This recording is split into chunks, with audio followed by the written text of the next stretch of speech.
sevgili izleyiciler. Bugün quyidagi qurilmalar orqali bitta universal laboratoriya blok tenasini yasamoqchi bo'lyapmiz. Tam olarak ya'ni bu transformatordan foydalanamiz. Bu transformatorimiz ko'rib turibsizlarki 17,5 volt ikkasini qo'shadigan bo'lsak 2x ko'paytirsak 35 volt bo'ladi. Ya'ni maksimal quvvati bizda shunda kamida 42 voltgacha chiqarib bera oladigan universal blok tenni yasamoqchimiz. Xo'p. Buning uchun bizga quyidagi BMS plata kerak.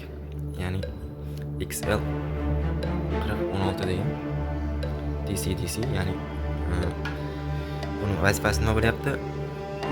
Buning vazifasi shuki, bu yerdan kelgan o'sha kuchlanishimiz misol uchun 42 volt chiqadigan bo'lsak, ya'ni to'g'rilagich orqali diodlar orqali to'g'irlab yo'q keltiradigan nollaydigan bo'lsak, bu orqali o'sha kuchlanishimizni pasaytirishimiz mumkin. Ya'ni bizga kerak bo'ladigan 5 volt, 10 volt, 12 volt, hokazo, 17 volt va hokazo o'shalarga moslashtirib o'rnatib olishimiz mumkin.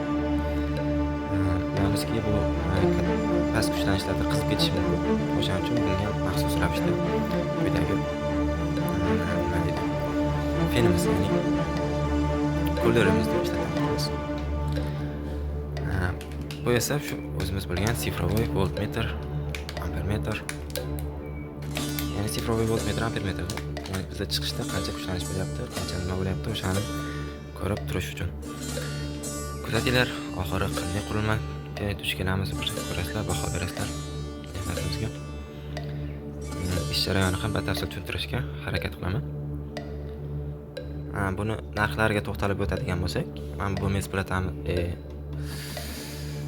qutichamizni o'zi 20 ming. Balki boshqa joylarda 15 ming, 12 minglarga topishlar bo'ladi. Men olgan joyda 20 ming ekan. Mana bu transformatorimiz esa 45 mingga oldik. 45 ming. Mana bu narsani ham maxsus platani 45 mingga oldik. Bizda sifrovoy voltmetr, ampermetrimiz esa 35 mingmi, 33 mingga oldik. Elektronika magazindan oldik. Potensiometrlar qo'llarimiz 15 ming. Adashmasam 15 ming. Hozirgacha nima ishlar qilindi? Qopqog'i bizni mana bundoq teshib oldik. Ya'ni bu sifrovoy voltmetr, ampermetrimizni o'rnatdik. Hozir ko'rishingiz mumkin. Davom etdik, teshikcha ochdik. Bu teshikcha nima uchun ochildi? Potensiometr orqali kuchlanish va amperni o'zgartirish uchun. Keyin ikkita potensiometrimiz 10 klik. Potensiometrga simlar chiqarib oldik. Biz platamiz bor edi, boyagi. Platamiz bor edi, mana bu yerda ikkita potensiometr turardi. Bittasini bu ham mana shu bilan mashinani chiqarib oldik. Nima orqali? Pompamiz orqali, ya'ni pompa.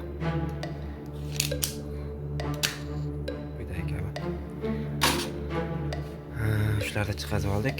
Endi chiqarib olgan potensiometrimiz o'rniga quyidagi ikkita potensiometrlarimizni o'rnatamiz. AC tokimizni quyidagi sxema orqali DC ga o'zgartirish sxemasi. 4 ta diodning mo'lsut ko'prigiga yo'ldi. Ming mikrofaradli 50 volt ushlanish bo'ldi. Bunaqadan bizga ikkita sababi bizda voltmetr, ampermetrimizga ham alohida kuchlanish berishimiz kerak. Bu ishlash uchun unga 24 volt beramiz. Bu yoqda esa o'zimiz uchun ishni manbasi sifatida olamiz. Buni 42 volt bo'ladi. Bizga ikkita diodli mo'lsut ko'prik kerak bo'ldi. Mana quyidagicha laboratoriya qurilmamizga ega bo'ldik, tayyor bo'ldi. Quyidagicha 220 ga tiqishga moslashtirilgan steker. Qo'ldan chiqargan joy qildilar.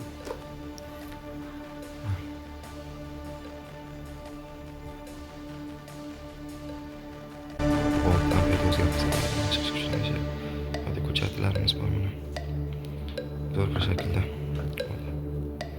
ishlash jarayonlarini